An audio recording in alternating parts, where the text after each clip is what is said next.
Uy, pareces un Estábamos con un problema de horario diferente, tanto Andrés Escobar como yo. Sí, sí, se conectaron a las 3:30. Bueno, Hoy bueno, está como en la niebla. sí, estás como Rudy, como detrás de un espejo velado, o de qué, de un vidrio, te ves como borroso, Es Sí, el es que computador. un sauna. En un sauna. estoy velado.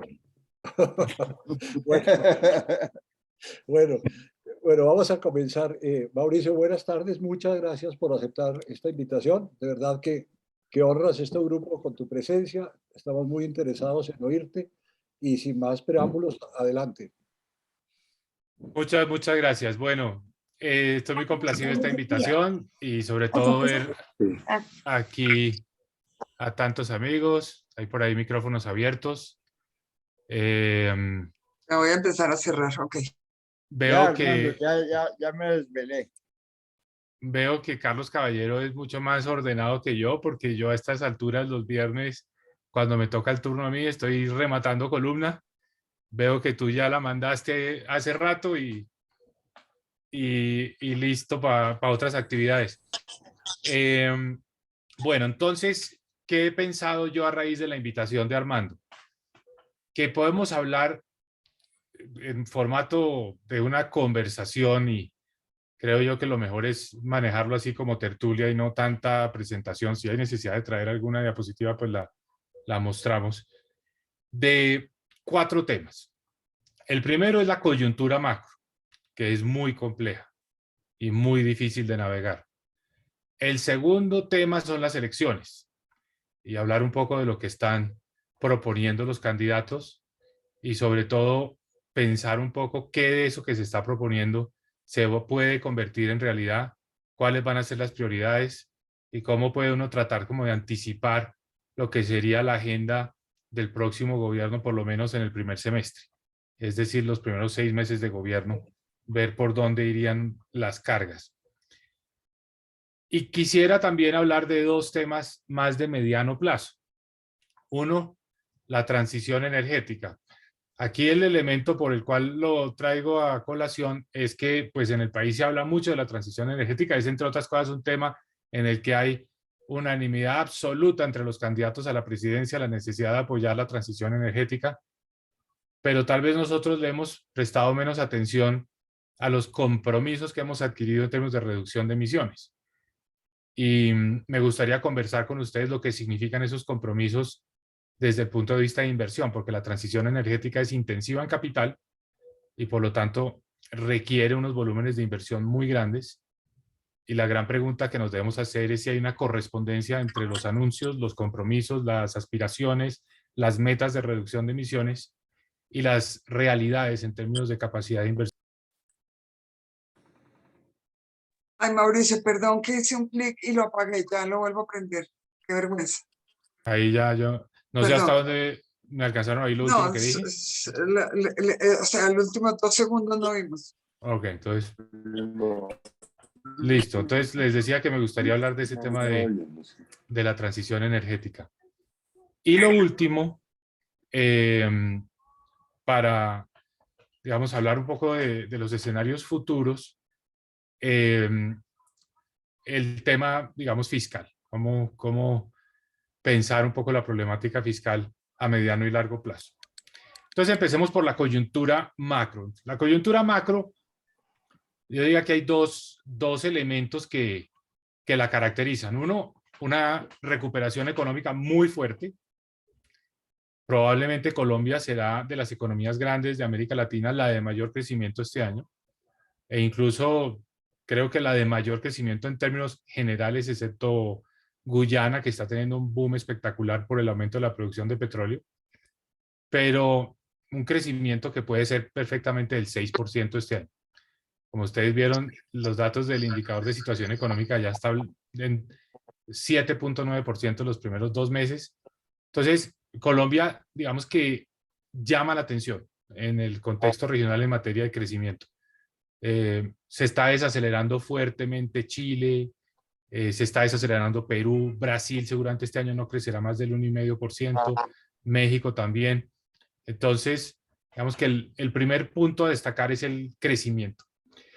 Pero obviamente esto ha venido acompañado de un problema que luce bastante grave, que es el problema inflacionario. Entonces, con el dato de ayer, la realidad es que la inflación está bastante desbordada. No solo es el problema de la inflación de alimentos.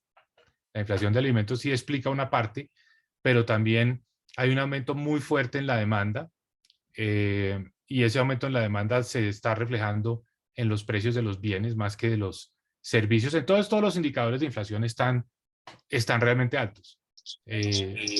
Inflación básica, inflación sin alimentos y sin regulados. Entonces, hay un reto grande en ese, digamos, en ese frente.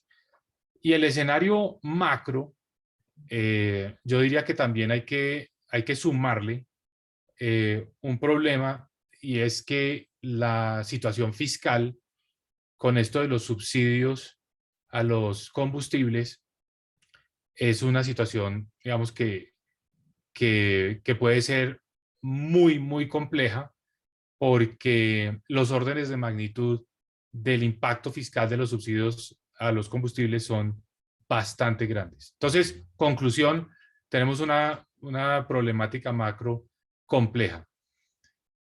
¿Qué quiere decir esto desde mi punto de vista? Que un nuevo gobierno, antes de empezar a hablar de reformas, antes de hablar, digamos, de una agenda legislativa, va a tratar de poner sobre la mesa los temas de estabilidad macro y va a tratar de pasar una cuenta de cobro grande a este gobierno, tanto por el problema inflacionario como por el problema del subsidio de los combustibles. Entonces, aquí el 20 de junio, después de la segunda vuelta, lo primero que va a haber es una confrontación grande entre el equipo económico entrante y el equipo económico saliente. Entre otras cosas, porque el problema del subsidio a los combustibles es un problema pues que no va a quedar resuelto, y es un problema que va a tener consecuencias hacia adelante, porque la diferencia entre los precios de paridad y el precio del consumidor es tan grande que eso no se va a poder cerrar en meses, eso va a tomarse años en cerrar ese diferencial. Entonces ahí yo diría que va a haber un tema de gran confrontación. El Banco de la República no tiene otra alternativa diferente a seguir subiendo las tasas de interés, y eso pues naturalmente va a significar una desaceleración del consumo y de la demanda en general, y ese elemento pues va a ser parte de la explicación por qué el crecimiento de Colombia tan bueno del 2022 no se puede sostener hacia adelante. Entonces lo que seguramente vamos a ver es que empieza un gobierno y pues termina con un buen viento de cola, pero el 2023 va a ser un año de desaceleración, producto esencialmente del aumento de tasas de interés. Y si a esto se le suma el contexto internacional, que las posibilidades de una recesión en Europa crecen día a día, la desaceleración en China es ya bastante evidente, con un crecimiento que va a estar más cercano al 4% este año. Entonces, pues las noticias no van a ser particularmente buenas para el gobierno que viene. Hablemos un poco entonces de las opciones que tenemos los colombianos y que nos están, digamos, poniendo sobre la mesa en estas elecciones.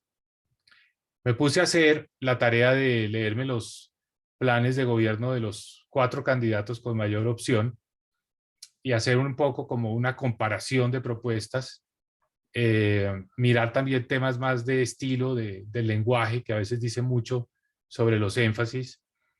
Y la conclusión a la que llego es que hay unos elementos comunes, hay unos elementos que son bastante transversales en todos los planes. Por ejemplo, esta idea de diversificar más la economía, de no depender tanto del petróleo y del carbón, se repite en todos los programas. La necesidad de apoyar las energías renovables también es una constante. Nadie se está cuestionando el cambio climático, nadie está diciendo que no hay que apoyar esa transición energética, todos están comprometidos, todos hablan de la importancia de impulsar ese, digamos, el desarrollo de las energías renovables no convencionales, lo cual es una buena noticia para los que están en ese sector. Todos también hablan de la importancia de impulsar el agro y sobre todo el turismo. Es un tema constante, común, donde se ve que esa diversificación económica, digamos, realmente en la práctica se traduce en apoyo al agro y el apoyo al turismo, la necesidad que esos dos sectores crezcan más. Entonces, digamos que hay como ese contexto que podríamos decir donde las similitudes son mucho mayores que las diferencias. Las diferencias empiezan a aparecer, digamos, de una manera muy abismal en temas como el del sector petrolero. Y yo diría que aquí hay como dos versiones o dos polos totalmente opuestos. El de Petro, que habla de no autorizar más licencias de exploración, no permitir más proyectos de minería a gran escala, no permitir proyectos de hidroeléctricas de gran embalse. Y digamos, en el otro extremo, Federico Gutiérrez hablando de la necesidad de conservar nuestra autosuficiencia y de, por supuesto, entonces estimular la exploración de hidrocarburos. Son dos modelos, dos enfoques totalmente distintos. Si uno mira el detalle en este tema, Fajardo se parece más a Petro y Hernández se parece más a Gutiérrez. Otro aspecto que es bien interesante y que creo que muestra unos contrastes grandes entre las propuestas de los candidatos tiene que ver con digamos, el comercio internacional. El más, digamos, extremo en estas posturas es Petro, que habla de la necesidad de subir los aranceles, de volvernos autosuficientes en materia alimenticia, es decir, abiertamente proteccionista. Y en el otro extremo, Federico Gutiérrez, que dice hay que más bien acoger las recomendaciones de la misión Haussmann de internacionalización, hay que abrir más la economía, hay que internacionalizarlos más. O sea, es un modelo que está obviamente en las antípodas del proteccionismo.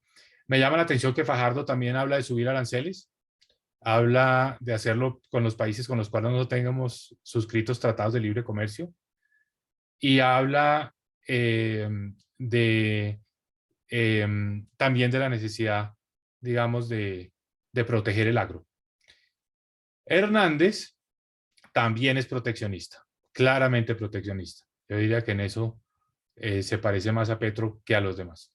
Entonces yo diría que en estos temas de petróleo, comercio exterior, es donde se ven, digamos, diferencias y posturas, por lo menos desde el punto de vista sectorial, más grandes. Pero naturalmente el tema más interesante son pues las reformas. Y en las reformas me puse a mirar 4 capítulos. Uno, la reforma pensional, el otro, la reforma tributaria, la reforma laboral y reformas, digamos, a la propiedad de la tierra, reforma agraria, pongámosle ese rubro, ese nombre.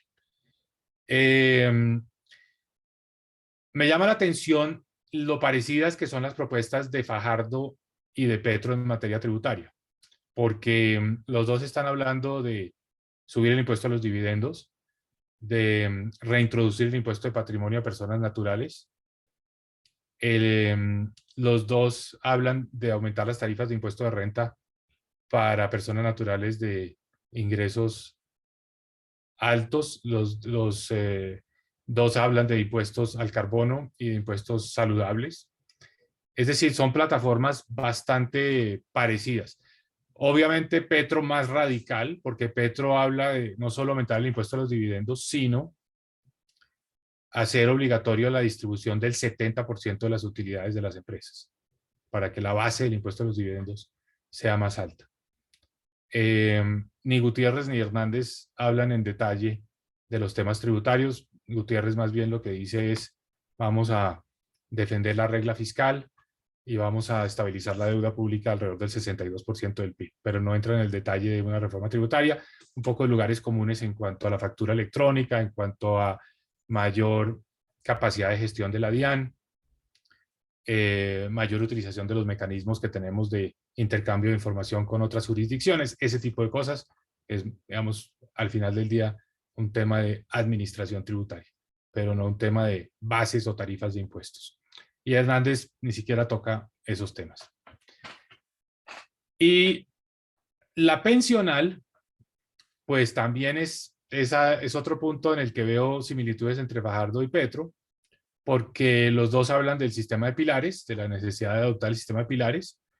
La diferencia es Petro plantea que ese pilar, digamos, donde la contribución sería obligatoria a Colpensiones, iría hasta los ingresos equivalentes a 4 salarios mínimos. Fajardo habla de 2 salarios mínimos, pero pues como todos los que estamos acá sabemos, ese es el grueso de las contribuciones a los fondos de pensiones. Me da la impresión de que en los dos casos no es tan explícito, pero sí se puede leer entre líneas que se está hablando del flujo, no se está hablando del stock.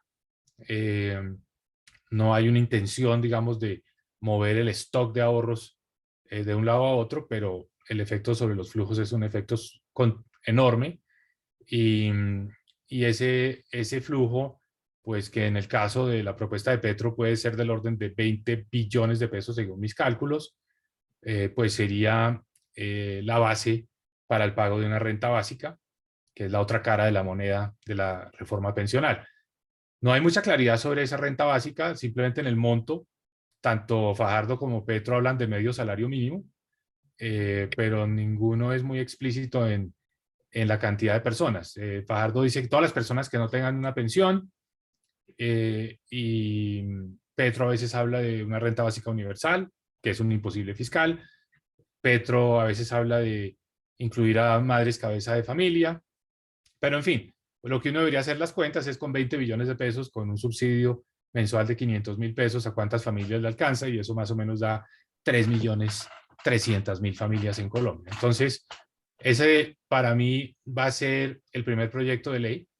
Es un proyecto de ley que tiene muchos elementos, pero que pues va a generar popularidad en la medida en que esa renta básica pues es algo que los colombianos nunca hemos visto, en esas magnitudes y sobre todo en esas coberturas. En la fórmula Fajardo, con 2 salarios mínimos, pues el efecto es muy parecido. O sea, no estamos hablando del 96% de las contribuciones, sino más o menos como del 84%, pero obviamente el grueso de las contribuciones se iría a Colpensiones y muy probablemente la propuesta, aunque no es tan explícita, también ve que ahí está la fuente de financiamiento de ese subsidio, de esa renta de medio salario mínimo. Gutiérrez no se mete con el tema pensional en ese sentido, y Hernández tampoco. Entonces ahí es donde veo también grandes diferencias. Y por último, en la parte agraria, aquí no podría haber 2 modelos más distintos, la colisión de 2 visiones completamente diferentes del mundo. Todos hablan de la necesidad de apoyar el desarrollo rural, del agro. Gutiérrez con lo que ha sido pues la tradición, digamos, de más la tecnocracia colombiana, de plantear que el problema es la precariedad en la provisión de bienes públicos rurales.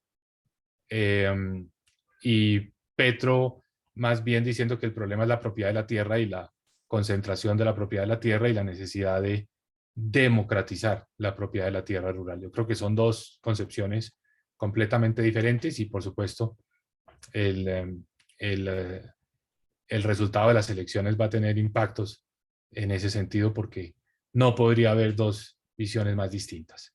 Entonces, conclusión, son elecciones determinantes, porque yo creo que pocas veces en nuestra historia habíamos visto 2 modelos tan distintos, 2 opciones tan claramente definidas y tan marcadas, y y pues hoy no vamos a hacer aquí futurología desde el punto de vista electoral. Cualquier cosa puede pasar, cualquier resultado se puede dar. Entonces, la gran pregunta es, ¿qué puede pasar? ¿Qué vendría en un escenario de un eventual triunfo de Gutiérrez y un eventual triunfo de Petro? ¿Qué veo yo en esas dos posibilidades? Entonces, pues en el escenario de Gutiérrez yo creo que es muy el statu quo, la continuidad. No veo propuestas de grandes cambios, de grandes modificaciones en ningún frente. Me da la impresión de que sería lo más parecido a lo que hemos vivido en los últimos 4 años. Es decir, sería algo muy en la misma línea, con todas sus virtudes y todos sus defectos. Y en el escenario de un eventual gobierno de Petro, pues veo esta agenda de reforma pensional muy posicionada, la reforma tributaria también, y más adelante no lo menciono porque es un tema que pues no es transversal a todos, no hay ideas en los 4 candidatos, la reforma a la salud. Yo la verdad creo que al final del día en la reforma a la salud es algo que será mucho más parcial de lo que se ha dicho, lo que se ha pensado, no es el fin de las EPS. Creo que el sistema, con todos sus defectos y todas sus críticas, al final del día la gente lo defiende, la gente necesita la prestación del servicio, no va a hacer un salto al vacío. Entonces, muy probablemente lo que va a haber es que al sistema actual se le pone un complemento, entre comillas, que es un sistema de prevención basado en una especie de centros de asistencia que manejan las secretarías de salud de los municipios. Obviamente eso va a tener su costo fiscal, donde a la gente le van a decir cómo evitar, cómo prevenir y cómo tener una mejor salud, pero el día que le pase algo, pues va a ir al sistema tal y como lo conocemos hoy. Esa es mi impresión de lo que va a pasar en la reforma a la salud, pero ese no va a ser un tema del 7 de agosto. El tema del 7 de agosto es la reforma pensional y es la reforma tributaria. Muy bien, eso para hablar un poco de esos escenarios en la parte de reformas. En la parte fiscal, pues uno de los temas que va a salir a la discusión tan pronto pasen las elecciones es la regla fiscal. La regla fiscal, pues no tuvo un gran debate. Es una ley que se aprobó, o unos artículos dentro de la última reforma tributaria que se aprobaron sin mayor discusión.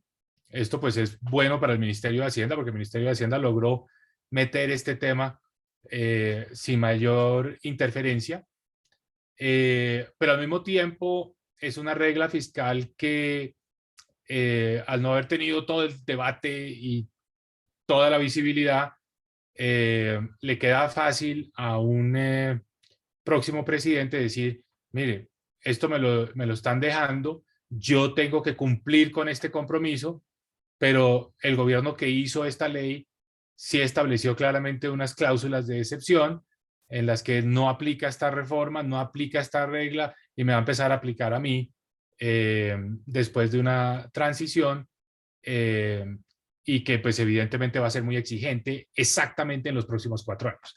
Puesto en términos genéricos, números redondos, si el déficit fiscal este año es 6% del PIB, que es lo que creo que va a pasar, el próximo gobierno tendría que entregar un déficit ligeramente por debajo del 3% del PIB. Obviamente esto dependerá del ciclo económico, dependerá de dónde esté el nivel de la deuda, pero en general estaríamos hablando de un 3% del Producto Interno Bruto. O sea, es un ajuste importante. Conclusión. Va a ser muy, muy determinante qué posición toma el nuevo gobierno frente a la regla fiscal. Si se va a comprometer a cumplirla o si dice, mire, esto me lo dejaron y yo tengo que repensar esto y tengo que ver si hago alguna modificación. Yo creo que esas dos posibilidades pueden ocurrir y no creo que, pues Federico Gutiérrez ha dicho que respetaría la regla fiscal, pero habría que ver en el caso de Petro qué puede ocurrir. Entonces, mi lectura es que el panorama fiscal colombiano pues tiene ese gran signo de interrogación. porque si se trata de cumplir la regla fiscal, pues lo que se va a requerir es un ajuste de 3 puntos del PIB. Y ese ajuste de 3 puntos del PIB, pues no es fácil. Todos los que estamos acá conocemos esas cifras y sabemos que la política colombiana no es particularmente favorable a ajustes de ese orden de magnitud. Y aquí hay que meter los 2 puntos del PIB que cuesta el FEPEC, el Fondo de Estabilización de los Precios de los Combustibles. El FEPEC aumenta el déficit del gobierno central. Hay un tecnicismo y es que no es gobierno nacional central. El gobierno nacional central es el que, digamos, tiene la obligación de cumplir las metas de la regla fiscal. Esto está por fuera del gobierno nacional central, pero dentro del gobierno central. Pero lo importante desde el punto de vista práctico es que el déficit del FEPEC lo tiene que pagar, lo tiene que cubrir el gobierno nacional central. Entonces, al final del día es gasto del gobierno nacional central. Un gasto de 2 puntos del PIB. Y naturalmente, si uno tiene que hacer un ajuste de 3 puntos del PIB, pero además tiene que pagar una cuenta nueva de 2 puntos del PIB, pues cumplir la regla fiscal de aquí al 2026 requiere un esfuerzo fiscal de 5% del PIB. Ese es el orden de magnitud de lo que se necesita hacia adelante. Ahora bien, el Ministerio de Hacienda está contento con la inflación. Y está contento con la inflación porque el PIB nominal pues está subiendo o va a subir este año probablemente 11 o 12%. Entonces un aumento del PIB nominal de ese nivel, cuando el nivel de la deuda está fijo en términos nominales, cuando el nivel del déficit también está, digamos, fijo en términos nominales, o por lo menos se puede proyectar en términos nominales, ese mayor denominador mejora las cifras fiscales. Pero esto es un efecto de cortísimo plazo. Y es un efecto del 2022. De manera que este año, yo haciendo mis cuentas, ese efecto de inflación, de aumento del PIB nominal, reduce en 2 puntos la deuda pública como porcentaje del PIB, que son exactamente los 2 puntos del FEPEC. Entonces, lo uno por lo otro, pero hacia adelante no. Hacia adelante no, porque todos sabemos que el gasto público está bastante indexado y que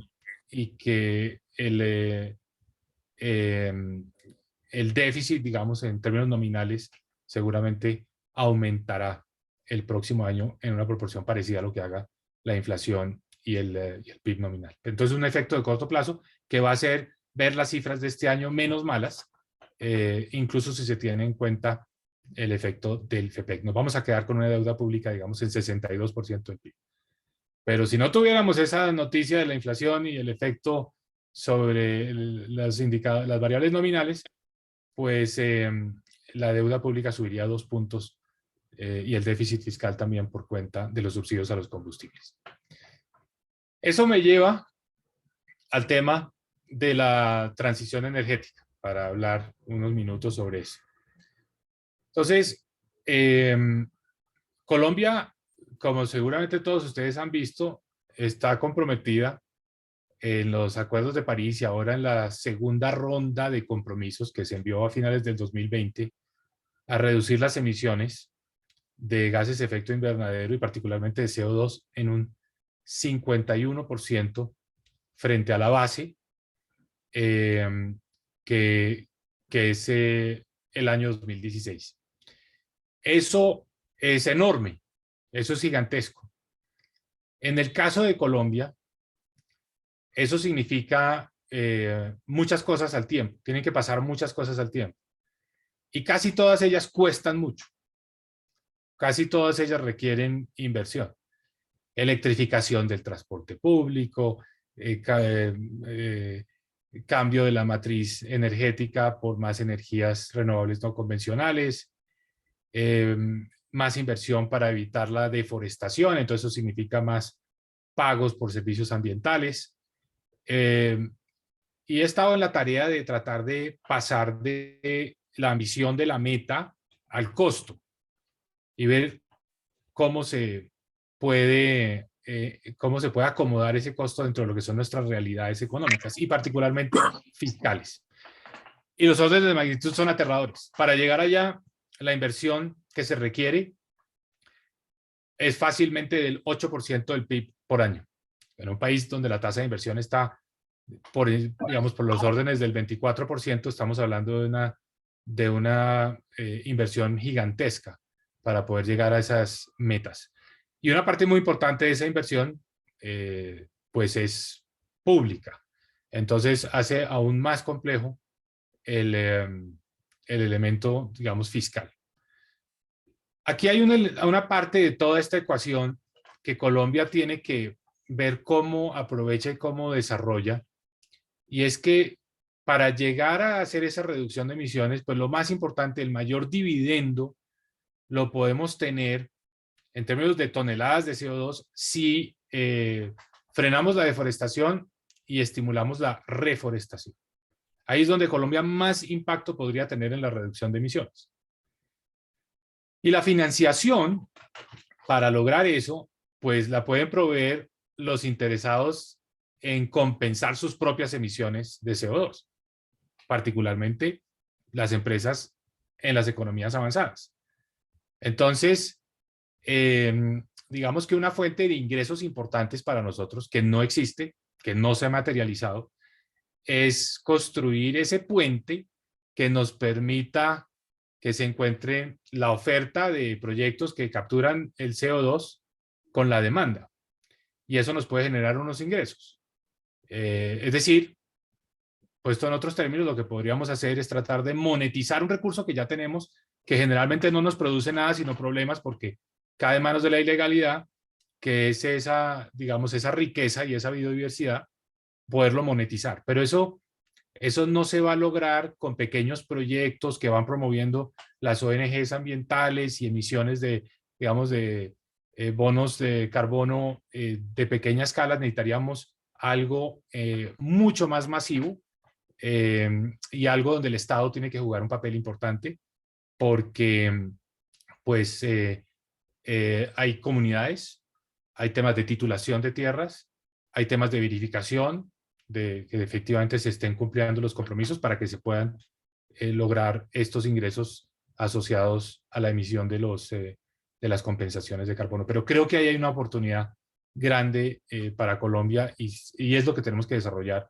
para que podamos no solo cumplir nuestras metas de reducción de emisiones, sino que podamos tener una fuente de ingresos adicional.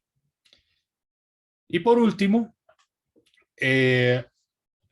hablar un poco de los temas, digamos que a mí, como les decía, de los temas fiscales de mediano y largo plazo, además de la reforma tributaria que se requiere, y que no creo que vaya a ser una reforma muy distinta en términos de su contenido, porque no hay muchas opciones. No veo en este momento con la realidad política que haya ni el interés de un lado ni la voluntad de otra de tocar los temas más delicados, que son los temas del IVA y de la base del impuesto de renta de personas naturales. Uno de los efectos, digamos, de esta polarización política y de la amenaza latente del estallido social es que estos temas duros y complejos en materia tributaria pues van a tratar de evadirse y de eludirse en la conversación. Entonces no veo muchas alternativas distintas a estos otros temas que son más lugares comunes de administración tributaria por un lado, de control de la evasión, y en el caso de Petro y de Fajardo de temas como el impuesto de patrimonio, el impuesto a los dividendos, donde no están los grandes números que pueden ayudar a cerrar las brechas fiscales. Entonces la gran pregunta es, ¿qué va a hacer Colombia? ¿Cómo hace Colombia para volver a ordenar sus finanzas públicas y volver a un déficit razonable? Cuando además hay muchas presiones de gasto y hay compromisos, hay anuncios de gasto adicionales. Y aquí lo que yo considero es que va a ser necesario impulsar una serie de reformas que en términos generales yo las pondría en un en una envolvente, y es utilizar las bolsas donde tenemos excedentes para tratar de llenar las bolsas donde tenemos faltantes. Y para nadie es un misterio que tenemos una bolsa que tiene más recursos que capacidad de ejecución, que es la del Sistema Nacional de Regalías, y una bolsa que tiene más necesidades que recursos, que es la del Sistema General de Participaciones. Entonces, el Sistema General de Regalías recurrentemente está generando unos excedentes, y ahora con los precios del petróleo seguramente más, que pueden ser fácilmente del orden del 1% del PIB por año, mientras que lo que se ve en las regiones pues es limitaciones, sobre todo en los temas de agua potable y saneamiento básico con el Sistema General de Participaciones. A mí me parece que se debería empezar a discutir la posibilidad de unificar estas dos bolsas que tienen en común, que son, digamos, para las finanzas territoriales, son recursos, digamos, que se utilizan como aporte, digamos, para la descentralización, y al fusionar el Sistema General de Regalías con el Sistema General de Participaciones, lograr tener una posibilidad de trasladarle a los entes territoriales algunas de las presiones de gasto que están en cabeza del gobierno nacional.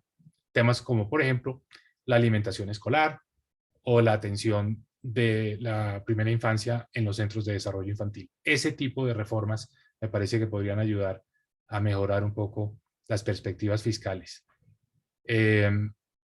Esto es una reforma constitucional, evidentemente, porque unificar esas dos bolsas requeriría un acto legislativo.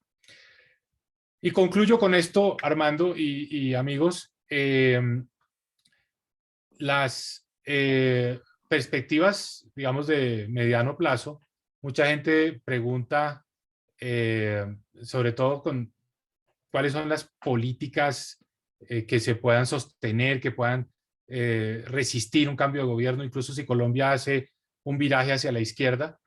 Y yo creo que el modelo de APPs, y particularmente APPs en infraestructura y muy específicamente en infraestructura de transporte, es un modelo sólido y es un modelo que con esta nueva generación de proyectos, si se licitan y finalmente se adjudican la 5G, va a haber un impulso al crecimiento económico que muy probablemente cualquier gobierno, independientemente de qué orilla ideológica esté adoptando, no va a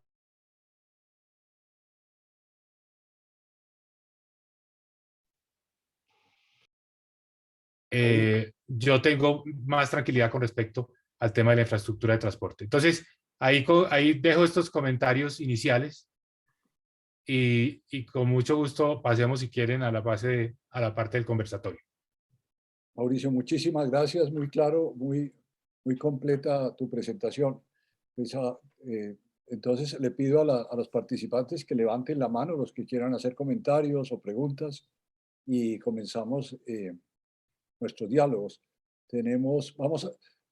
Como preveo que vamos a tener una participación nutrida, le voy a dar la palabra a 3 personas y después le pido a Mauricio que les responda. Astrid Martínez, adelante. Hola, gracias, Mauricio. Sobre el tema de transición energética, pues después de esta excelente presentación, quisiera en este tema compartir como esta preocupación de las dificultades para calcular las necesidades de inversión para llegar a esas metas. Esta meta es en 2030, ¿no? La de la reducción del 51% que antes estaba en el 20%. Es difícil porque todo lo que tiene que ver con lo que hace la USME y con el Plan Energético Nacional y otros documentos del Ministerio plantean la meta así global, pero no se devuelven año por año qué significaría.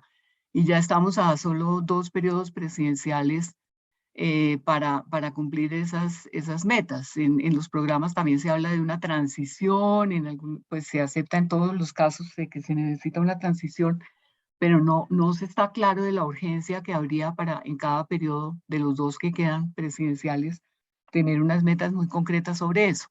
Entonces me llama la atención sobre el cálculo del 8% del PIB, de que pudieras ampliar un poco las fuentes de ese cálculo, y también si habría que hacer unos cálculos también sobre los costos, porque el alcanzar todas esas metas pues va a tener unas implicaciones también sobre activos varados,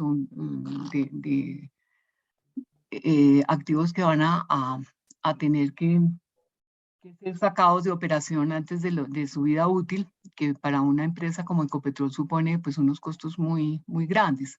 O sea, toda esa parte de los riesgos que comporta alcanzar esa meta, tampoco he visto cálculos, y creo que pues tendríamos que avanzar en esa dirección.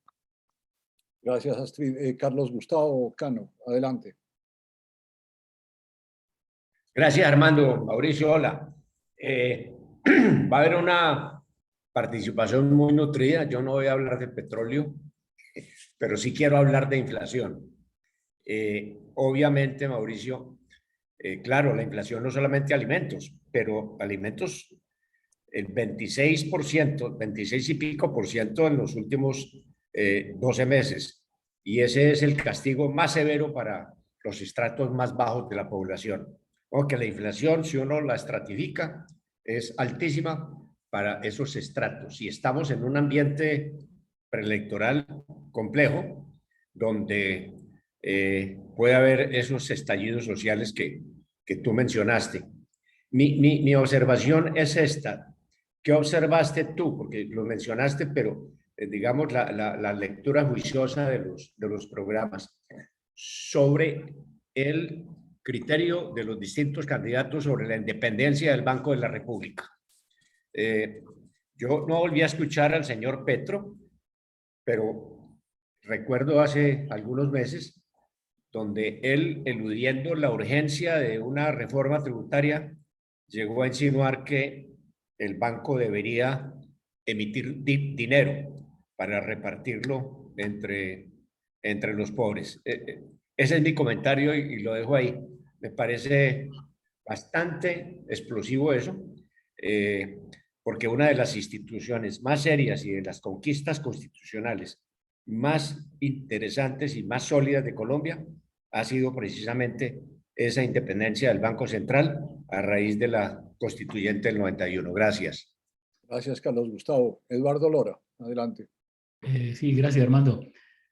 Bueno, Mauricio, muchas gracias por la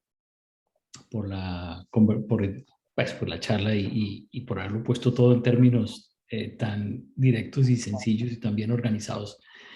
Yo también quiero referirme algo al tema de la transición energética, porque yo creo que el público colombiano y los políticos ciertamente, incluso muchos de los técnicos, no son conscientes de que la generación de gases con efecto invernadero en Colombia es muy atípica y que no es tanto el tema de las fuentes de la energía eléctrica en la matriz energética, sino es el tema de la deforestación y los usos de las tierras. Entonces, yo creo que me preguntaba si usted ve que hay espacio político de vender esa idea y de que se le reconozca el potencial a eso, porque eso tiene que ver con la venta política de las formas de parar la deforestación, que parar la deforestación no tiene por qué ser costoso.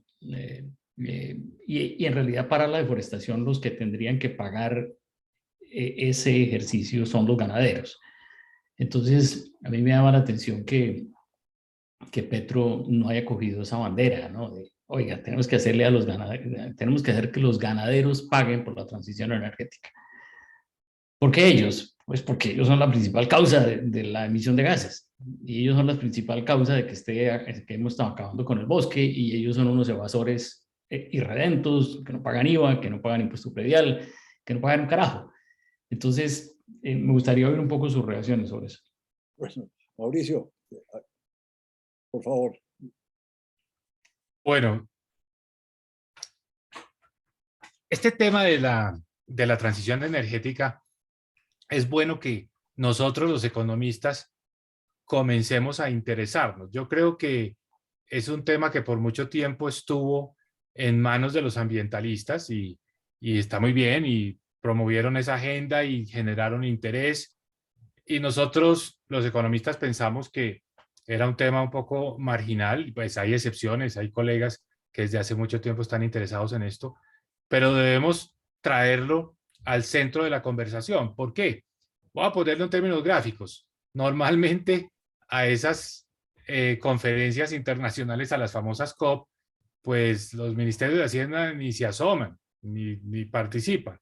Pero muy rápido van a empezar a ir porque si es en serio, si esos compromisos realmente se quieren cumplir, esto implica un cambio muy grande en la composición del presupuesto, implica un cambio muy grande en qué se hace con los recursos de inversión, implica un cambio grande en el rol que deben jugar las superintendencias y especialmente la superintendencia financiera de tratar de verificar que estas cosas se vayan a cumplir a través de los emisores, a través de las entidades que vigila la superintendencia. Es decir, implica un cambio muy grande en la forma de pensar tradicional nuestra como economistas.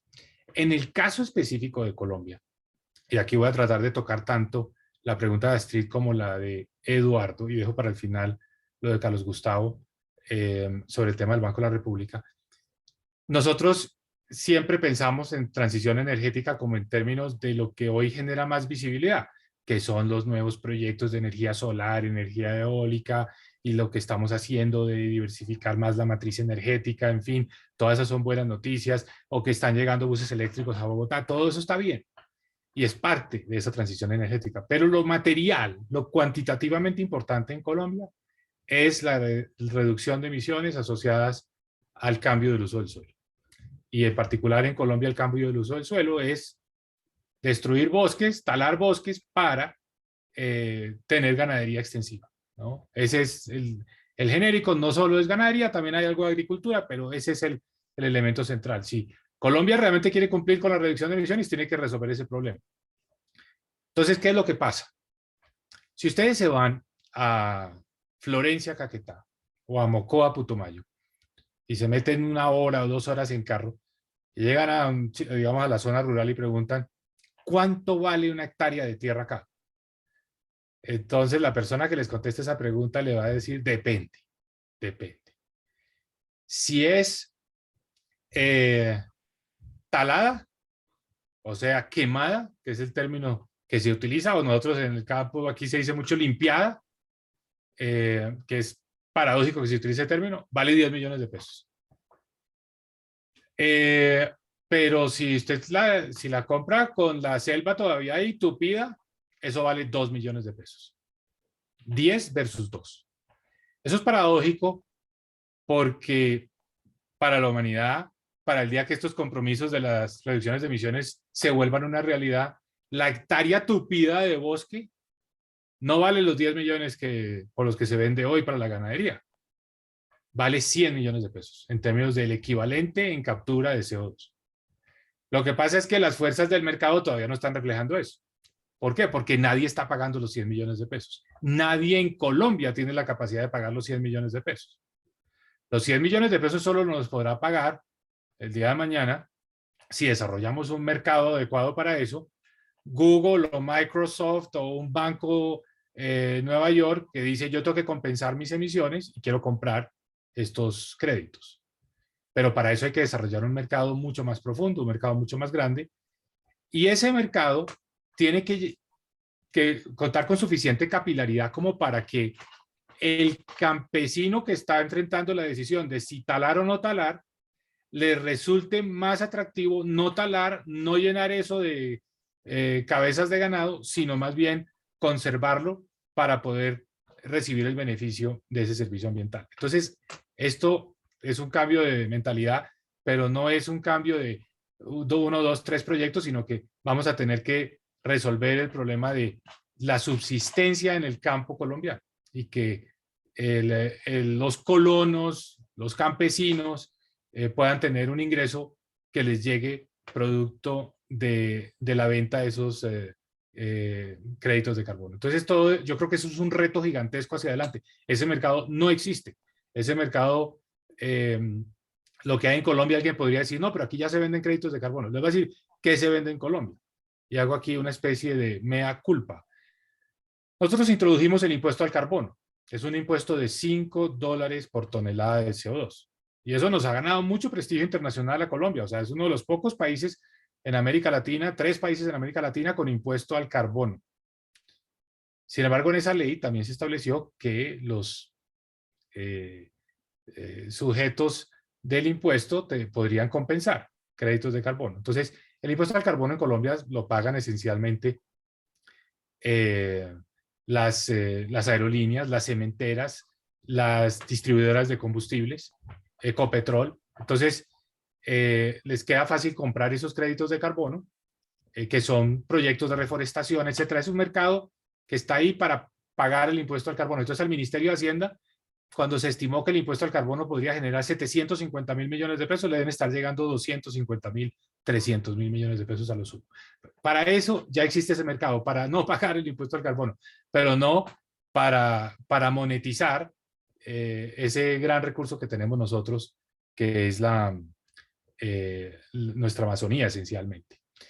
Entonces, conclusión, tenemos que ser pues más conscientes de esto, gastarle más tiempo.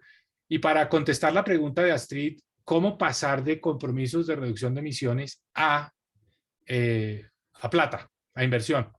Entonces, hay ejercicios que se han hecho para otros países donde uno más o menos puede tasar, ponerle un precio a lo que cuesta hacer esa reducción de emisiones en el sector eléctrico, en el sector de transporte, en el sector precisamente de agricultura.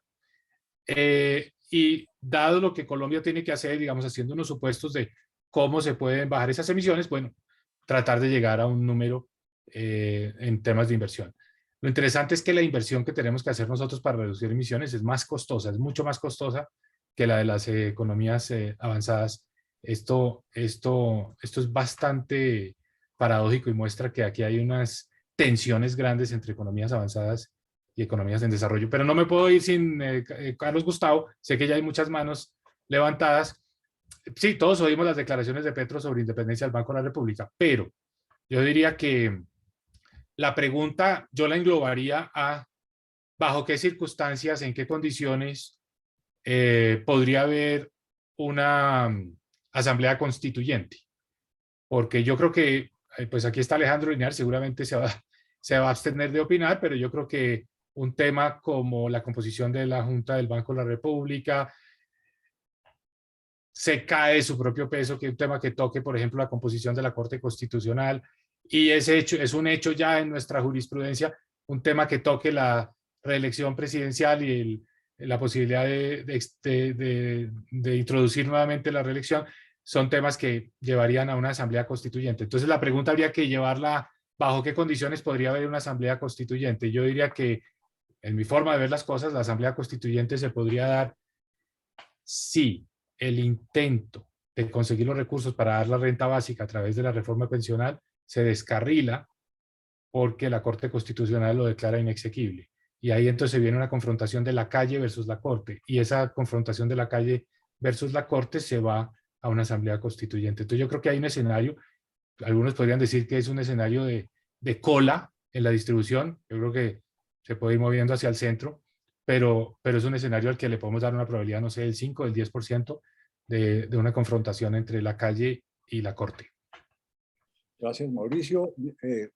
Voy a darle la palabra a Alejandro Linares, después a Miguel Largacha y después a Carlos Sandoval. Alejandro, adelante. Gracias, Armando. Muchas gracias, Mauricio. Una pregunta en relación con el tema del empleo y eventuales reformas laborales. A ver si nos cuenta de su lectura de los programas presidenciales, cuál es la perspectiva en esa materia. Gracias, Alejandro. Miguel Largacha. Gracias, Armando, y pues un saludo, Mauricio. No me resisto a hacer un comentario, después si hago la pregunta, Armando. Mauricio, yo digo, ya vimos al candidato que lidera las encuestas afirmar que el pueblo tiene hambre y lo primero que va a hacer es decretar una emergencia económica. La decreta, establece las medidas que va a hacer. La Corte, uno entendería que la tumbaría porque no cumple los requisitos constitucionales y ya. Eso es en 2 segundos que genera un plan de choque para salir a las calles y propiciar una reforma constitucional. Ese es mi comentario. La pregunta, Mauricio, y nuevamente gracias por la presentación súper interesante, es nuevamente en el tema pensional. Con una paréntesis que la semana pasada vimos que el gobierno de China acaba de decir que tiene que poner ahorro individual porque es el único mecanismo para poder establecer un sistema pensional que pueda tener una cobertura y tenga la sostenibilidad que se requiere. Colombia, el año pasado, los fondos de pensiones recaudaron 25 billones de pesos. Cortamos pilares, como usted lo acaba de mencionar, en 2 salarios mínimos, más de 17 billones de pesos serían hacia colpensiones de flujo, 4 salarios mínimos irían de esos 25, 20.5, casi 21 billones de pesos se irían.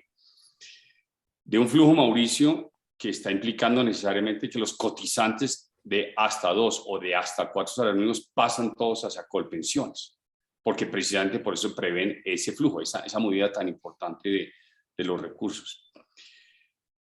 Usted mencionaba que no se ha hablado nada del stock. La inquietud que uno tiene es que si uno manda el flujo de los que están cotizando, pues aquí hay unos saldos en las cuentas de ahorro individuales de los 4 AFPs que uno diría, ¿para dónde se quedan? No veríamos nada distinto, que se tienen que ir la suerte del principal, la suerte del accesorio de sigue lo principal. Si son afiliados a Colpensiones hasta 4 salarios mínimos, pues el stock también se mueve, porque uno no lo vería de una manera distinta. Si eso es así, Mauricio, estaremos hablando que de 4 salarios mínimos se moverían de los 350 que estaban un poquito más al cierre de diciembre, 290 billones de pesos si es 4 salarios mínimos. Si son 2 salarios mínimos se moverían 182 billones de pesos. O sea, hay un stock gigante con un atractivo muy grande de cara a las cuentas fiscales. Y a eso sumémosle algo que usted conoce muy bien, que es el Fondo de Garantía de Pensión Mínima, que usted lo puede explicar, no lo detallo yo, que vale 33 billones de pesos, que también sería, porque es el que garantiza las pensiones de un salario mínimo. Entonces, en una propuesta para cerrar de pilares de hasta 4 salarios mínimos, se moverían 343 billones de pesos. Eso es tan atractivo como cuántas reformas tributarias. Entonces, si uno toca pilares de hasta 4 salarios mínimos, como el flujo se va todo, habría que ver la transición. Mauricio, nosotros entenderíamos, y quiero oír su opinión y que nos ilustre a todos, que por supuesto el stock también se mueve y se mueve de una manera importantísima de cara a generarle una caja y un stock al gobierno, pues de usted que sabe tanto de cuántas reformas tributarias, 34 reformas tributarias en una sola. Esa es la pregunta y gracias, Mauricio. Bueno, Carlos Sandoval, por favor. Carlos. Gracias, doctor Armando. Igualmente, gracias, Mauricio, sus presentaciones siempre muy precisas, claras y bien documentadas. Quería hacerle una pregunta, a ver si haría algún comentario sobre lo siguiente. Usted mencionó el contexto de la coyuntura macro y qué pasaría eventualmente en lo sectorial con las políticas de los 4 potenciales candidatos o candidatas con mayor posibilidad. ¿Tendría usted algún comentario en relación con qué efecto macro podría haber de la elección de estos candidatos? Es decir, ¿qué esperaría uno de flujos de capital? ¿Qué harían inversionistas importantes de afuera o locales en relación con la decisión que tomen los colombianos en las elecciones próximas? Gracias. Gracias, Carlos. Mauricio, adelante. Bueno, Alejandro, no hay unas propuestas claras de reforma laboral en ninguna de las plataformas. Yo lo que diría es que hay una insinuación en la de Federico Gutiérrez de continuar por la vía de reducción de las cargas, especialmente para trabajadores de menos de un salario mínimo, digamos de 1 o 2 salarios mínimos. Ese es como un rango que se menciona, pero no se habla de decir, bueno, es que vamos a quitar los aportes a las cajas de compensación o vamos a reducir los aportes de riesgos laborales. No sé, no se toca, digamos, ese detalle. Se dice, se continuará, digamos, reduciendo la carga, especialmente para los trabajadores de bajos ingresos. Entonces, es como un reconocimiento de que ese es el camino, pero para no generar tal vez reacciones en este momento, no entrar a hablar de detalles. Fajardo también hace alguna referencia en ese sentido. Entonces, yo creo que están orientados en la dirección de parte del problema es la excesiva carga laboral y por lo tanto se puede ayudar a resolver el problema de informalidad bajando esa carga laboral y concentrada especialmente en los trabajadores de bajos salarios. Pero no hay una reforma laboral de gran envergadura ni una gran discusión sobre eso.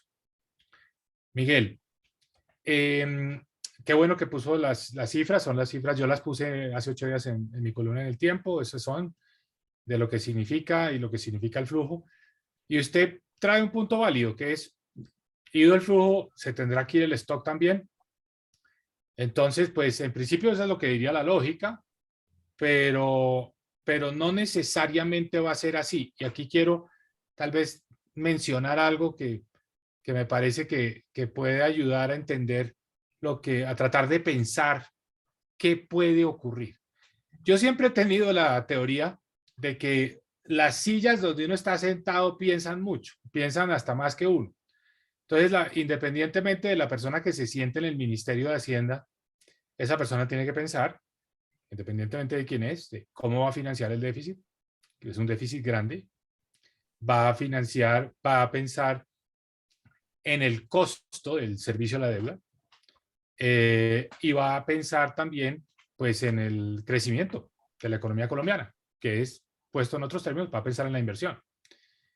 Entonces, si el director de crédito público le dice, mire, esta plata en cabeza de Colpensiones se va a gastar, porque ya se creó una partida presupuestal donde la plata que le llega a Colpensiones, pues es una plata que se ahorra el gobierno nacional que le estaba haciendo esa transferencia a Colpensiones y el gobierno nacional se la va a gastar en estos bonos.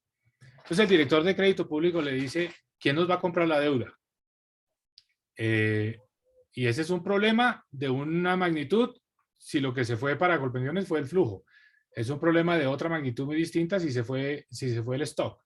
Porque si se fue el stock, no solo no hay demanda por los papeles del gobierno, sino que hay una venta de papeles del gobierno, eventualmente. Entonces, ¿qué creo yo? Que el Ministerio de Hacienda va a ser una fuerza en toda esta discusión muy importante y que seguramente le pondrá a esa reforma, no creo que logre cambiar la idea de hacer el modelo de pilares, de pasar para allá 1 o 2, hasta 3, 4 salarios mínimos, no sé, pero sí se va a cuidar en que esto no le dispare los costos del financiamiento al gobierno nacional. Entonces, creo que ese es un elemento que hay que poner sobre la mesa. Creo que pues al final del día esto se traduce en que, pues si ese es el escenario, lo más importante es que Petro nombre una persona, digamos, que tenga el conocimiento, la cancha, la competencia y sobre todo la formación para ejercer ese cargo. Y si lo tiene, pues esa es una garantía tal y como pasó ahora o como está pasando en Chile. Y Carlos Alberto me pregunta sobre el efecto macro de las elecciones. Entonces, a ver, esto ya es entrar en el campo de la bola de cristal. Pues lo que hemos visto en estos días es impresionante, es el fortalecimiento del dólar por todas partes, o sea, no solo frente al peso, sino frente a todas las monedas, como cuando el mundo se pone nervioso, y se pone nervioso por cosas que pasan en los mismos Estados Unidos, como que van a subir las tasas de interés más agresivamente, entonces todo el mundo hacia el dólar. Esto que estamos viendo no es un efecto específico colombiano, idiosincrático a Colombia, no, esto es un elemento ya global. Entonces, ¿qué puede pasar? Yo soy de la teoría de que en un primer momento no va a pasar mucho. Es decir, no va a haber un cambio así abrupto, disruptivo en la tasa de cambio o en la tasa de interés de largo plazo o en los spreads, ¿no? Yo digo que los mercados van a estar van a estar observando, van a ver precisamente quién es el ministro de Hacienda. Y si empieza a haber elementos de mucha volatilidad es cuando se genera la tensión en Colombia. Y esa tensión puede ser alrededor de los proyectos de ley, si generan un choque muy fuerte, o después el día de mañana, si hay un choque, como decía hace un momento, entre lo que la gente está recibiendo en la calle con esta plata de las pensiones y lo que diga la Corte Constitucional. Es en esos momentos donde yo creo que los mercados reaccionan. Yo no creo que vayan a reaccionar inmediatamente después del día de elecciones. Es más adelante. Gracias, Mauricio. Rudy Holmes, adelante.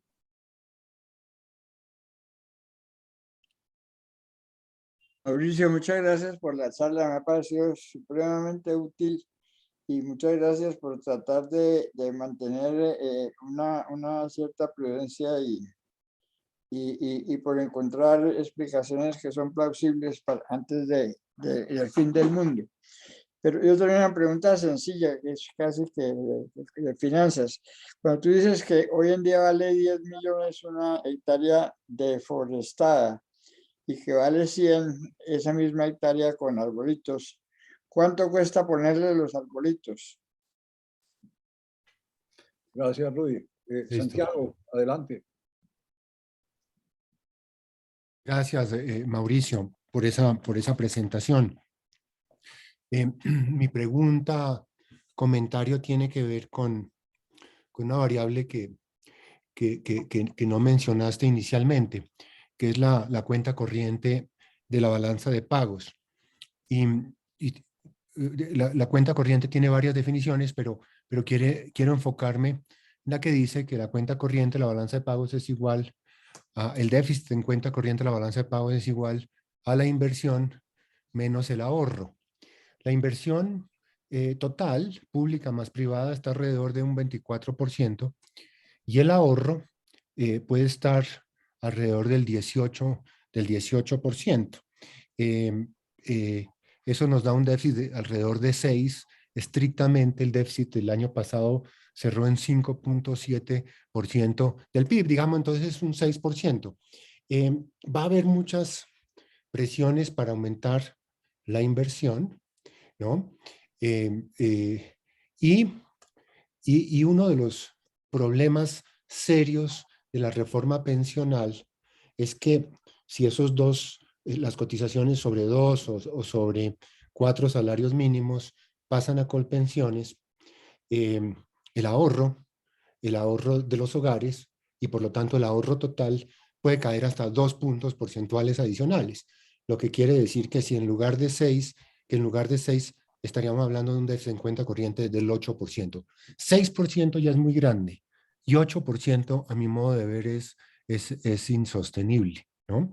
Entonces, yo creo que viendo la macro, desde el punto de vista también de la balanza de pagos, tenemos un problema por delante supremamente complicado y delicado, especialmente si ese tipo de reforma pensional sigue adelante. Mauricio, yo quisiera, para completar las 3 preguntas, hacerte una pregunta. Y es sobre un tema que tú trataste en la columna pasada, creo, y se refiere a la capacidad que podría tener Petro para aprobar o no, o para sacar adelante proyectos de ley en el Congreso. Y lo que yo te entendí es que iba un poco en contra de la interpretación inicial después de la elección parlamentaria, porque la gente hizo cálculos y dijo, hombre, vamos a estar como en Chile, Petro no tiene mayorías, entonces no, va a estar bloqueado en el Congreso y por lo menos allí, para no hablar de las cosas de la calle, va a tener ciertos obstáculos. Y yo entendí que tú piensas que en algunos casos Petro sí podría lograr mayorías, pues, negociando, atrayendo los partidos que son independientes o semi-independientes. Entonces, me gustaría que nos contaras cómo ves esa parte de la gobernabilidad del Congreso que tendría Petro. Esas serían las 3 preguntas que tenemos. Muy bien. Entonces dejamos a Marta ahí pendiente. Bueno, Rudy, los 100 millones de pesos por hectárea es lo que podría valer esa hectárea el día que las empresas interesadas en compensar el carbono estén dispuestas a pagar $100 por tonelada de CO2. Hoy no pagan $100 por tonelada de CO2. Algunos países, los escandinavos tienen ese tipo de impuesto al carbono, que es gigantesco, pero todavía ese mercado no paga $100. El mercado colombiano paga $5 por tonelada de CO2. Entonces, digamos que allá podríamos llegar cuando durante esta transición energética y para cumplir estas metas de reducción de emisiones, digamos de aquí al 2030, las empresas, los países digan esto es en serio y hay que pagar $100 por cada tonelada de CO2. Entonces, hoy por hoy, reforestar esa hectárea que vale 10 millones de pesos pelada, quemada, talada, pues valen relativamente poco. Yo no te puedo poner la cifra, no sé si son 10 millones de pesos más o 20 millones de pesos más, pero sin duda alguna, mucho menos de los 100 millones de pesos, ¿no? Cuando hiciste la pregunta, no me pude dejar de sonreír, porque aquí estuvo Jeff Bezos hace poquito, y yo estuve comiendo con él, y me hizo exactamente esa pregunta. ¿Cuánto vale reforestar una hectárea? ¿No? Porque él sabe perfectamente que al final del día, si el precio del carbono es $100, pues ese va a ser un negocio muy atractivo. Entonces, yo creo que hiciste la pregunta correcta. Ponme la pregunta que también se está haciendo Bezos con su sombrero del Bezos Earth Fund. Bueno, Santiago, yo exactamente eso es lo que dije en la columna pasada con una diferencia. Los recursos que nosotros llevamos a las AFPs son ahorro. Hacen parte macroeconómicamente hablando del ahorro. Y las AFPs los invierten, ¿no? En cualquier cosa, en múltiples instrumentos. Pero son ahorro. Si esa plata se gira a Colpensiones, Colpensiones no la va a ahorrar, porque Colpensiones la tiene que girar para el pago de pensiones, ¿no? Es gasto, es consumo. Entonces, macroeconómicamente estamos convirtiendo ahorro en consumo. Entonces, ¿qué ocurre desde el punto de vista de la cuenta corriente? Si cae el ahorro, tú dices, son 2 puntos del PIB, cae el ahorro en 2 puntos del PIB, sube el déficit en cuenta corriente en 2 puntos del PIB. Yo creo que no. Yo creo que lo que ocurre es que cae la inversión en 2 puntos del PIB. Porque yo creo que el déficit de la cuenta corriente es digamos que el ajuste lo hace la inversión. Porque el país no puede tener un déficit de 8% del PIB, se vuelve, no lo financian, digamos que el mercado nos lleva más bien a hacer el ajuste por el lado de reducción de la inversión, lo cual es aún más grave, porque quiere decir que cae la inversión en 2 puntos del PIB y hay yo no sé si ustedes conocen un paper de Larry Summers y Brad DeLong que tiene una regla de 3 que dice, por cada 3 puntos porcentuales que cae la tasa de inversión, cae 1 punto el crecimiento económico. Esa es, digamos, como una regla producto de mirar muchos años de datos y muchos países. Entonces, lo que estaríamos diciendo es que una reforma que reduzca el ahorro y por ende la inversión en Colombia en 2 puntos del PIB puede estar reduciendo el crecimiento económico en 0.66 puntos porcentuales. Entonces, giremos hacia lo político, Armando, y bueno, para viernes Mauricio, por la tarde. Sí. No, Mauricio, solo un pequeño comentario. Sí, y el mecanismo de transmisión puede ser una maxi devaluación, ¿no? Un peso a $1 a 5.000 pesos, algo así. Exacto. Ese es exactamente el mecanismo porque eso aumenta el costo del capital y por lo tanto reduce la inversión. Bueno, entonces viernes por la tarde, 5:47, pasamos un poquito al terreno de la política. Por favor. Y ese comentario de Armando, sí, yo hice en una columna, no la última, pero hace un tiempo hice una referencia a eso. A ver, tendría que pasar algo inusual en Colombia para que el contrapeso al Ejecutivo sea el Legislativo. No es nuestra historia. No es lo que ha pasado desde que yo tengo uso de razón, ¿no? El Legislativo es un escenario para los debates, para la confrontación, para los escándalos, para, pues obviamente, todo gobierno le toca sufrir el trámite de los proyectos de ley, pero no es el contrapeso institucionalmente. Yo diría que el contrapeso institucionalmente en Colombia es la Corte Constitucional, ¿no? Entonces, claro, no va a ser tan fácil para Petro porque no logra armar unas mayorías tan amplias. ¿Y eso qué quiere decir? Que su capital político es limitado y por lo tanto su capacidad de sacar adelante proyectos de ley es limitada. Tiene que medir muy bien qué es lo que quiere sacar del Congreso. Pero yo estoy convencido de que la reforma pensional es una prioridad y metida al Congreso con el caramelo del bono o de la renta básica, se vuelve algo atractivo para el Congreso. El Congreso se le vuelve muy difícil oponerse a un mecanismo que va a dar una renta de 500.000 pesos mensuales.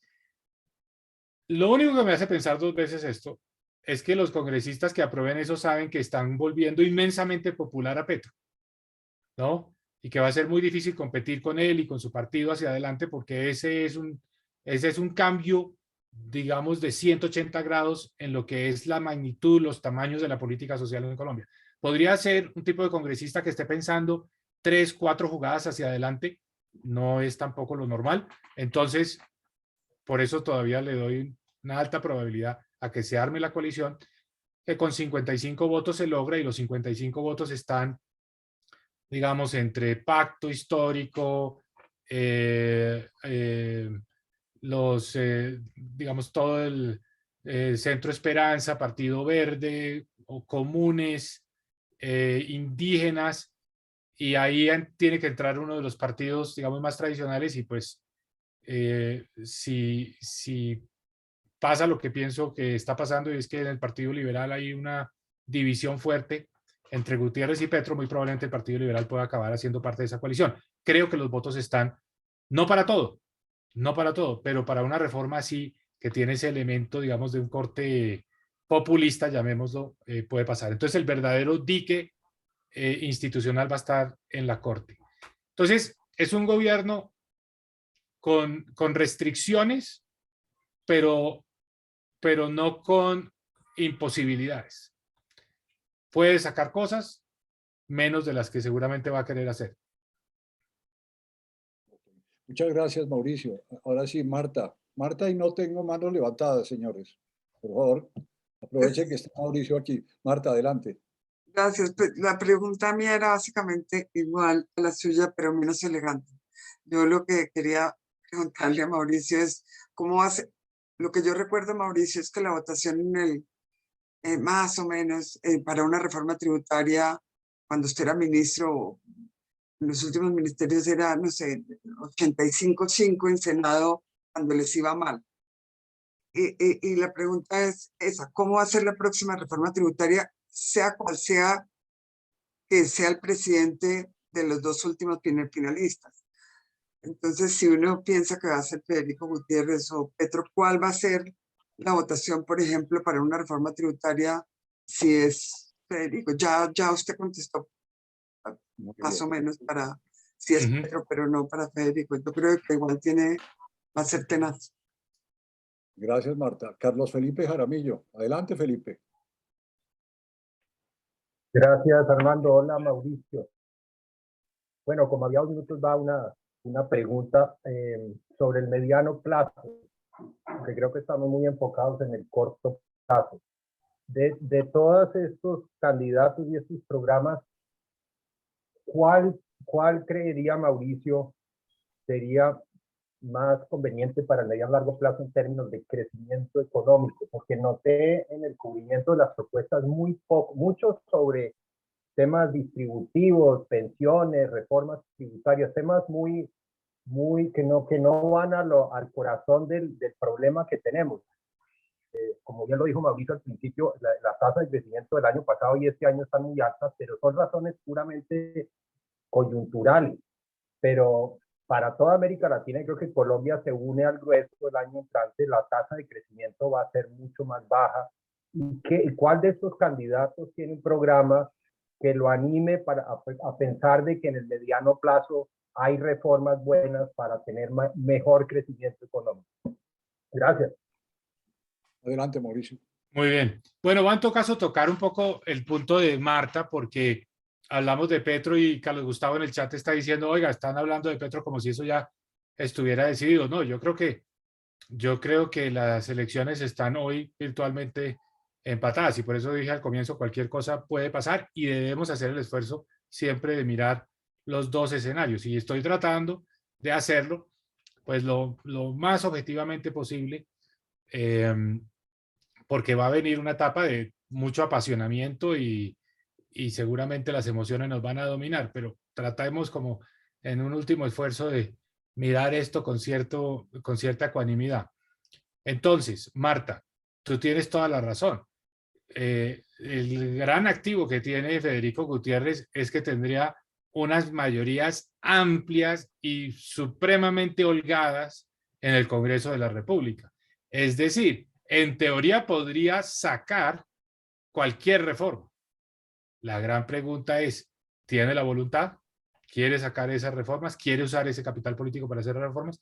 Y ahí es donde yo digo que en la vida nada es completo, porque Federico Gutiérrez va a tener el capital político, el respaldo del Congreso, pero va a tener siempre una preocupación que va a estar latente, y es que va a haber otro medio país que está apoyando a Petro y que en cualquier momento se puede prender la chispa y nadie quiere repetir lo que vivimos en mayo, junio del año pasado. Entonces, lo que lo va a frenar frente al Congreso no es no son sus mayorías, es no puedo generar acá algo que quite gobernabilidad desde la calle.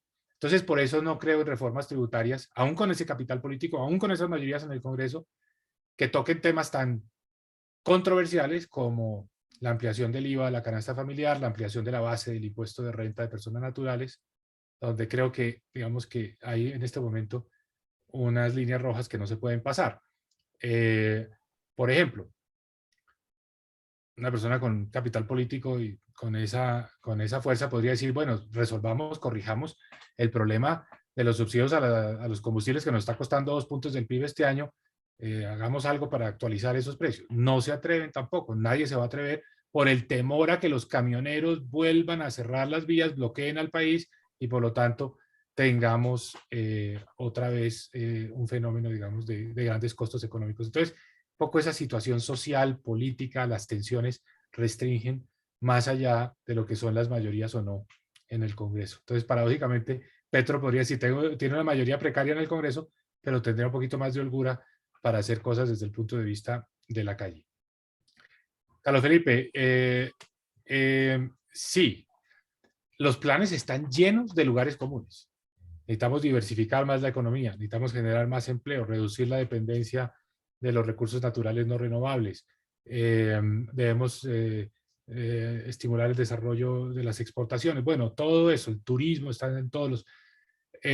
pero digamos que no hay énfasis en los temas de crecimiento de largo plazo o algo que podría parecerse a políticas industriales o lo que ahora llaman políticas de desarrollo productivo, que la apuesta es con tal sector y que va a ser de esta manera o de esta otra. Es decir, el tema del crecimiento de largo plazo me parece que es más aspiracional que propuestas concretas y específicas. En la lectura del mundo Petro es, si hay más equidad, la democratización de la propiedad, la redistribución, si hay más equidad, eso nos va a generar el crecimiento de largo plazo, ¿no? En el lenguaje de Gutiérrez es, vamos a apoyar el emprenderismo, la iniciativa empresarial, y eso es lo que nos va a resolver los problemas de desempleo, eso es lo que nos va a resolver los problemas de pobreza. Pero digamos que son visiones, en cierto sentido, simplistas, tanto la una como la otra. No hay apuestas sectoriales, no hay un uso distinto, por ejemplo, de políticas industriales, no hay una idea de que en este gobierno se va a convertir a Colombia en un polo de desarrollo de determinadas actividades, determinados sectores, en fin.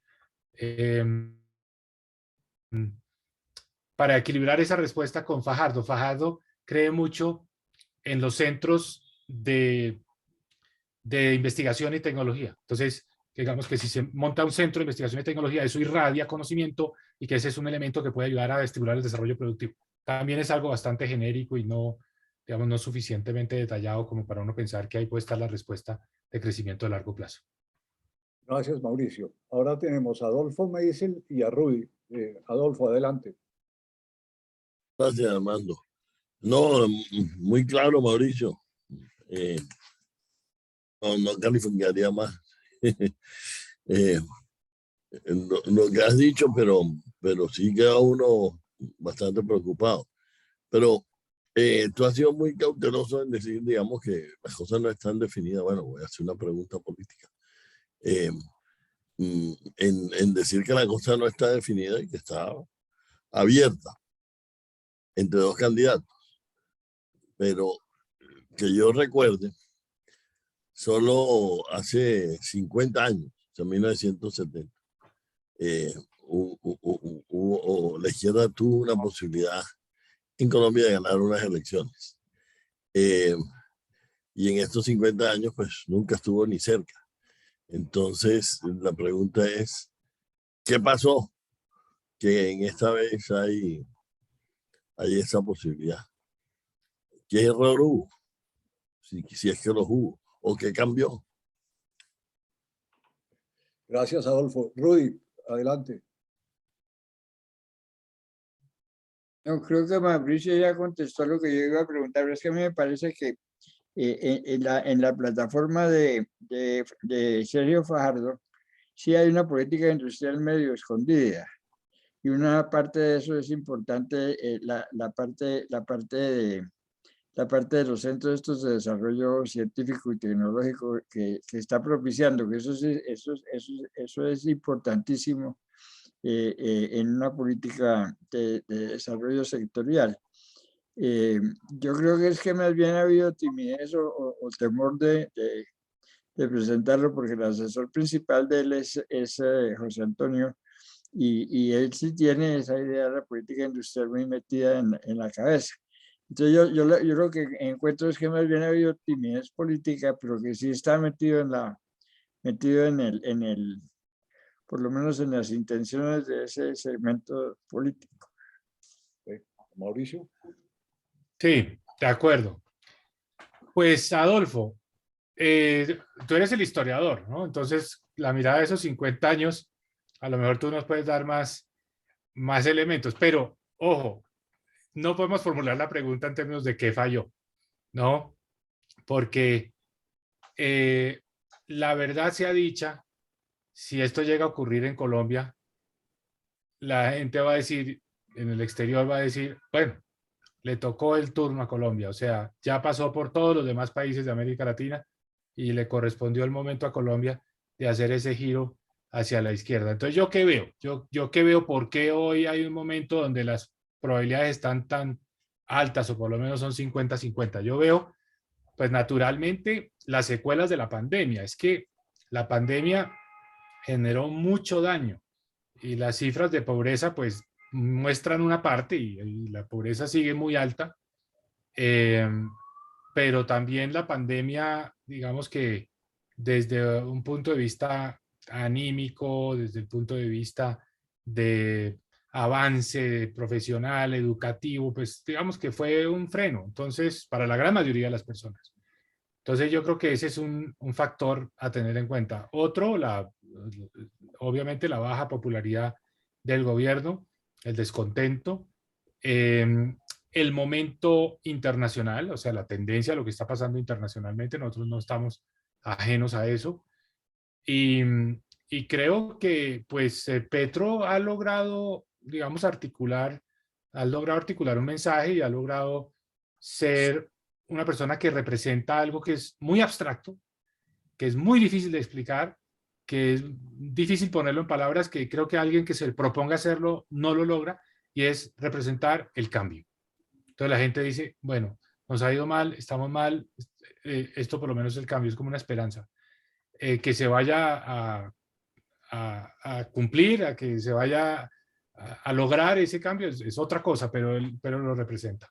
Entonces, mi opinión es que eso es lo que genera esas condiciones en este momento. Además, si uno mira las encuestas, encuentra que Petro es supremamente fuerte, o sea, duplica a Gutiérrez en la costa Caribe, más que lo duplica en el Pacífico y más que lo duplica en Bogotá. O sea, estamos hablando de 3 regiones que son importantes, que pesan mucho, donde hay unas mayorías muy amplias. Entonces, Gutiérrez compensa en Antioquia eje cafetero.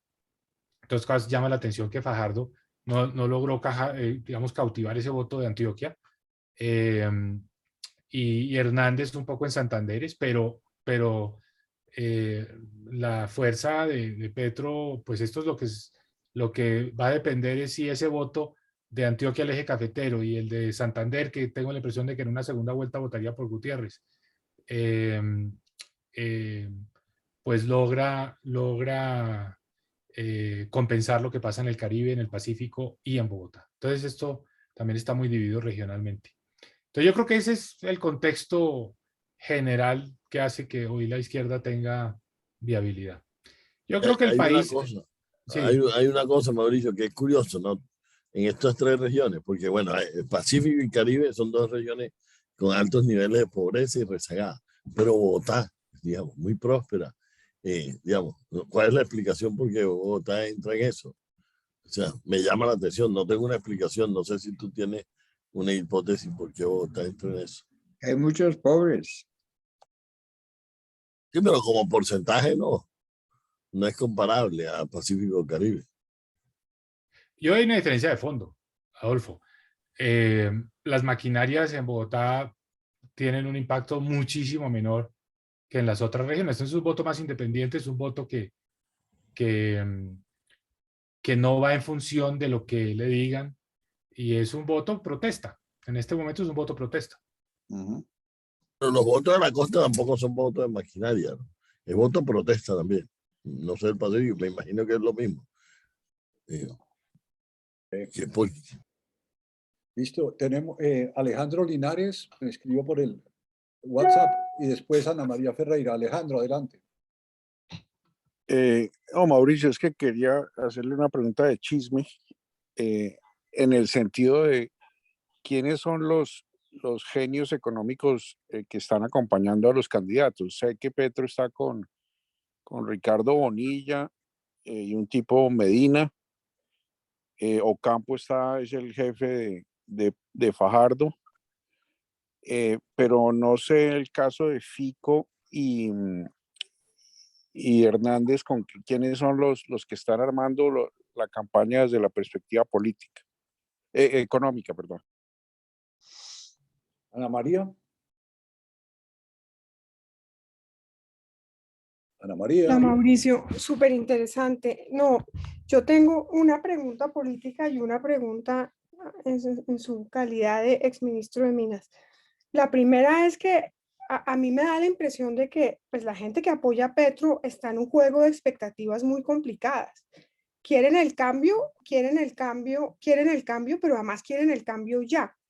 Y la estructura institucional colombiana es muy paquidérmica, es decir, hay muchas cortapisas para lograr ese cambio.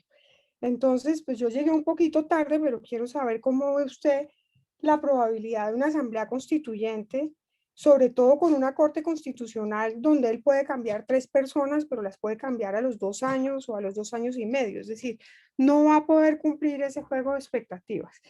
Y la segunda pregunta tiene ya que ver es con el acuerdo de Escazú. Todo este tema de consultas previas, pues está haciendo que la inversión sea muy lenta y a mi juicio pues sí está afectando la competitividad y el aparato productivo, pero Escazú ya lleva esto no solamente digamos a temas de proyectos de infraestructura, sino lo lleva a nivel incluso de industria privada, con unos componentes muy complejos que hacen que las decisiones de Escazú sean mandatorias y se puedan retrasar los proyectos. Entonces quisiera saber también cuál es su opinión en ese campo. Mauricio. Bueno, muy bien. Alejandro, un comentario sobre Luis Fernando Medina, que el país no lo conoce tanto. Es egresado del San Carlos, estudió economía en los Andes, hizo su doctorado en Chicago y trabajó en Stanford y ahora es profesor en España. Está, digamos que es como investigador en España. Muy de la línea de Thomas Piketty. Esa es una visión que digamos que tiene muchos adeptos en el mundo. Y por eso todas estas ideas de impuesto de patrimonio, impuesto a los dividendos, combate a los paraísos fiscales y pues tema de equidad como el tema central. Entonces, Medina pues es como el intelectual detrás de eso, pero pues no me atrevería a decir nada sobre qué papel puede jugar y qué protagonismo va a tener. Hasta ahora está un poco en la sombra. Ricardo Bonilla, pues lo conocemos todos, secretario de Hacienda de Bogotá, trabajó en la comisión que creamos nosotros en el gobierno para la reforma tributaria, hizo un trabajo serio y fue bueno tenerlo ahí. Es otra persona que seguramente está cerca de la campaña de Gustavo Petro. Por el lado de Federico, bueno, ya Rudy dijo lo de José Antonio en la de Fajardo, yo creo que eso es muy claro y muy público. Y la de Fajardo, yo creo que honestamente hablando, antes de ponerle nombres, todo lo que se dice es sensato. O sea, a mí todo me parece correcto. Es como lo que dirían los estudiantes de economía tomando el curso de política económica colombiana el último semestre.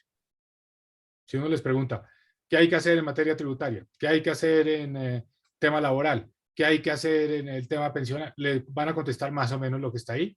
O sea, que es una campaña que se nutre mucho de esos jóvenes. Hay varios que están trabajando en la campaña, varios que son alumnos o exalumnos que están ahí. Y yo diría que el texto, por lo que yo sé, lo armó un ex subdirector del DNP que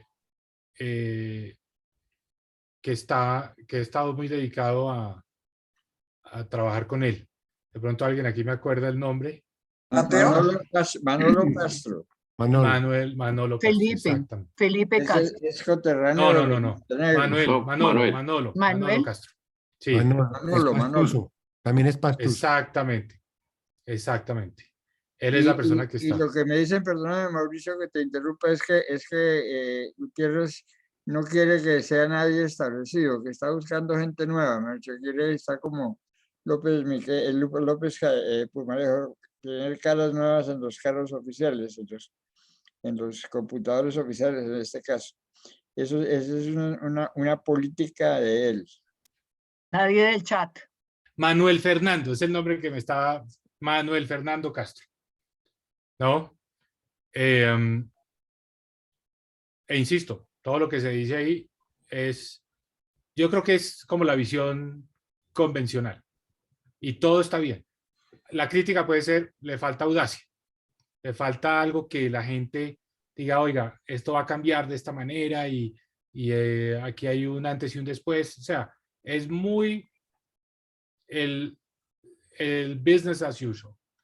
Entonces eso me da la entrada a la pregunta de Ana María, que es el cambio. ¿Hasta qué punto ese cambio sí va a darse? ¿Hasta qué punto eso es una promesa electoral y después el gobierno no es digamos, no es ni sombra de lo que son esos anuncios? Yo creo que es mucho más lo que se dice hoy, tanto en los anuncios de lo bueno que va a pasar, como en los temores de lo malo que puede ocurrir. Creo que las elecciones y esta etapa preelectoral, estas semanas en particular, son grandes amplificadores, ¿no?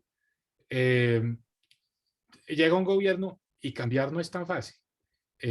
Sobre todo un gobierno que, como ya dijimos, pues no tiene esas mayorías, digamos, en el caso de Petro, y no tiene tanto, digamos, que tiene ese temor de de incendiar un poco y generar otra vez protesta social, como sería el caso de Federico Gutiérrez. Entonces, yo no creo, hoy vemos el espectro de posibilidad de cambio mucho más amplio de lo que seguramente va a ser la realidad. Incluso en el propio Petro creo que tanta promesa y tanta cosa de reforma a la salud, de que no hay hidrocarburos, creo que al final lo acota. Y si ustedes me preguntan, ¿dónde veo como el tema reiterativo, el tema que viene de atrás y que junta todo ahí? El tema de las pensiones. O sea que pues lo que plantearon aquí Santiago y Miguel y la preocupación que hay, yo creo que debe ser genuina, y yo creo que la tarea para nosotros los economistas es, si ya estamos en el mundo de los pilares, si ya eso es un hecho, ¿cuál es el mejor mundo de los pilares posible? ¿No?